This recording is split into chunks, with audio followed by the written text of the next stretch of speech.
Okay, Jessica, here it is. It's August 3rd, and you're here to be evaluated for the ketamine coma study. And the reason why you're laying down on the stretcher is because you can't really get out of bed. I mean, you're totally incapacitated with this RSD, okay? Now, what we want to do at the very beginning here is kind of go a little bit over your history, okay? And if I say something that's not accurate, you'll stop me, right? Yes? Yes. You got to speak up so I can hear you. Yes. Otherwise, I got to put this camera right on your mouth, okay? Yes. All right. Now, this all started, let's just say you were pretty good up until 1999. Yes. You got this really severe case of mono.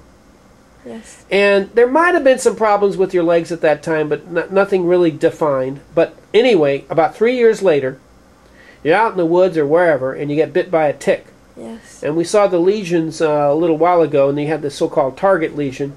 So you developed this acute Lyme disease, which now has become chronic. Yes. Now, they think you're in some kind of remission now, but nobody can say that for certain. Is that a fairly accurate way of putting it at this point? No.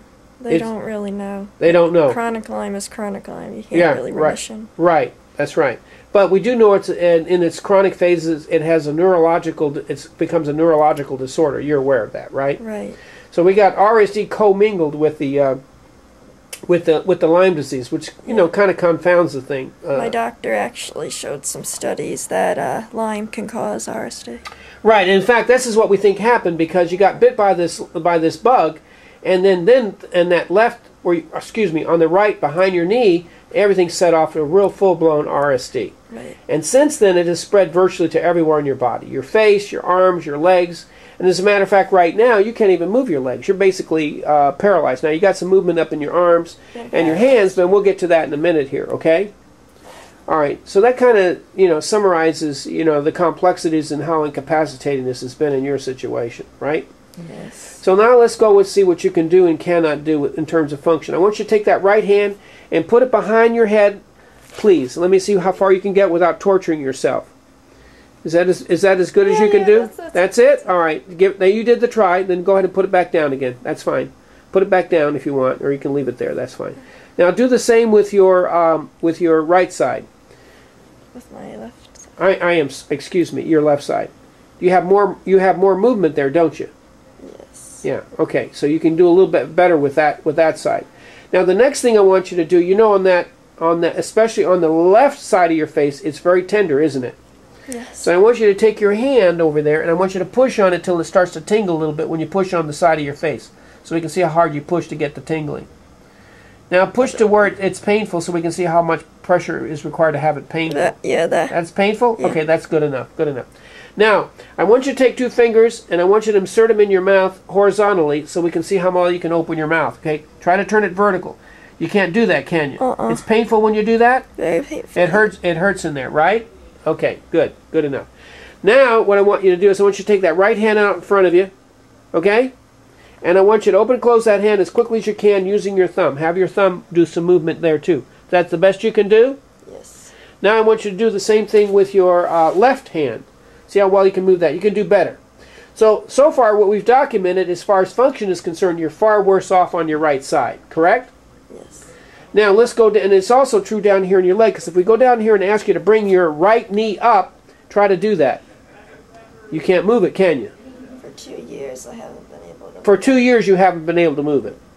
Now let's see if you can bring up that left knee now. Can you bring the left knee up at all? Can't do it, can you? In my head I'm doing it, but nothing's moving. Nothing's happening. It's happening in your head, but not in your body, right? Yeah. Now on your worst side, your right side, remember that's where you got the tick bite, okay? Try to rotate your ankle for me. Can you do any rotation there at all? Can't really.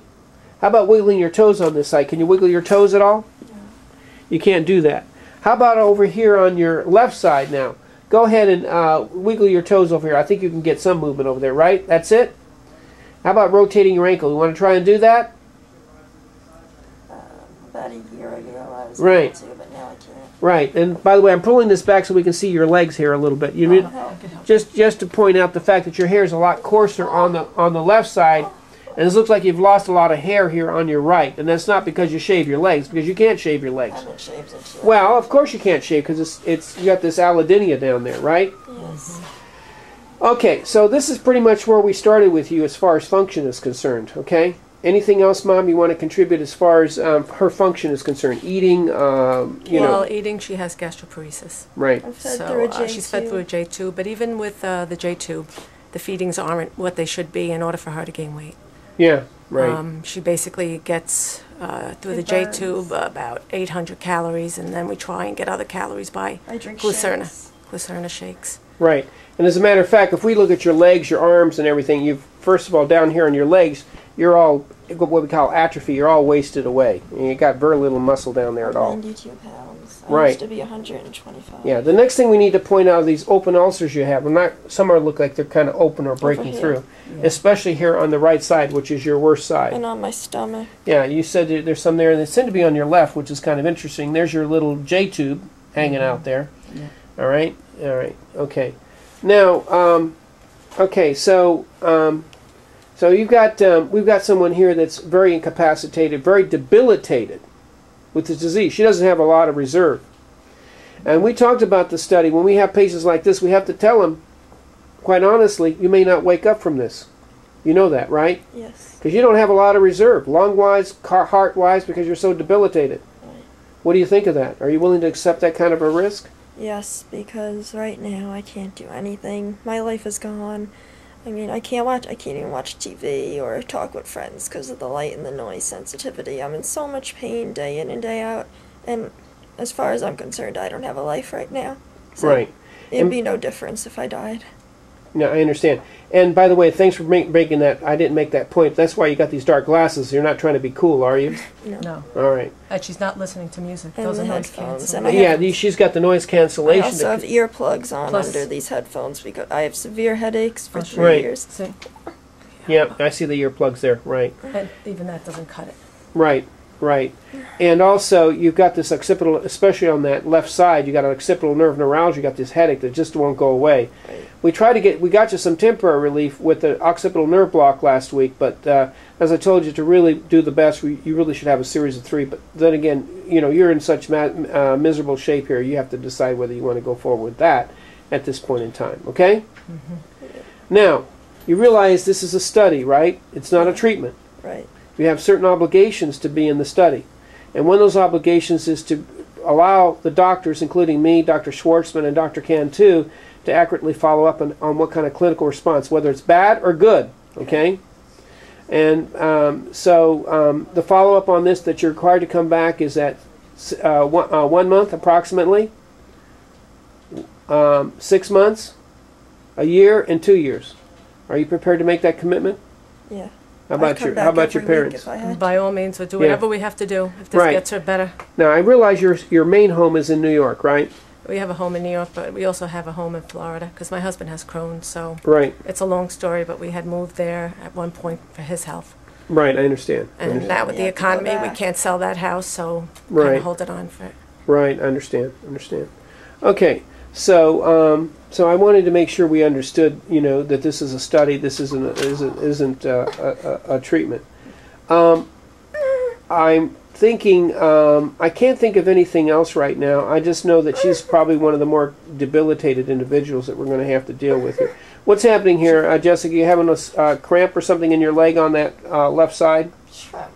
A tremor? She gets these left side tremors. Sometimes they can get even worse and sometimes go into a seizure. I get seizures, my back goes up. That's right. You see, you have multiple other disorders. Let's go through those. We've already discussed some of the gastroparesis, right? Yeah, chronic Lyme. And, chronic Lyme and the gastroparesis.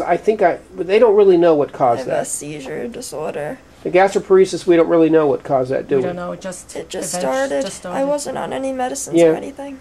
What other problems do we have going on with you besides just an overall debilitated state? Well, I have seizures. Seizures? Okay. It's their grand mal seizures and... you lose consciousness, in other words. Yeah, wet the bed, lose consciousness. Yeah, incontinence, right. Metallic taste. Metallic taste, yeah, okay. She gets the aura, all of that. Gets the aura with it, okay. When she has the grand mal, she wets. Yeah. I just said that. Oh, I'm sorry. Right. That's one thing about you, Jessica. Your mind, there's nothing wrong with your mind. She's a very... Yeah, nothing wrong with your mind. You're very smart. You've done a lot of reading. I think you've probably been through every doggone video we have on the ketamine coma patients, I bet. Right? Yes. No. Yeah. No. Now we gotta do one more thing here. We gotta ask you to take off your glasses so we can see. I know it's gonna be difficult, but we gotta see your face. Okay? Okay, I'll help you, honey. Yeah. You can close your eyes if you want. Okay, that's fine. Oh. Keep your eyes closed so we can get a picture of your face. That's right. Okay, that's fine. All right, very good. Okay, Jessica. Okay, Jessica, I'm going to talk to your parents again here about, especially your dad, about the way life was prior to all of this.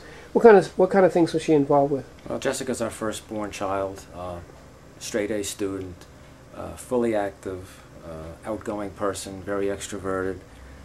She was varsity tennis when she was in high school, gymnastics, swimming. Never shied away from any activity, had a lot of friends. She had a part-time job while going to high school, which she excelled at. The company that she worked for wanted her to come back to her when she graduated college. They wanted to make her a partner. They thought so highly of her. The person that you're seeing here is not the daughter that we had. This is just an aberration, just a ghost of who she was. And we realize this is a study, and we happily commit ourselves to it because we have nowhere else to go. Okay, good.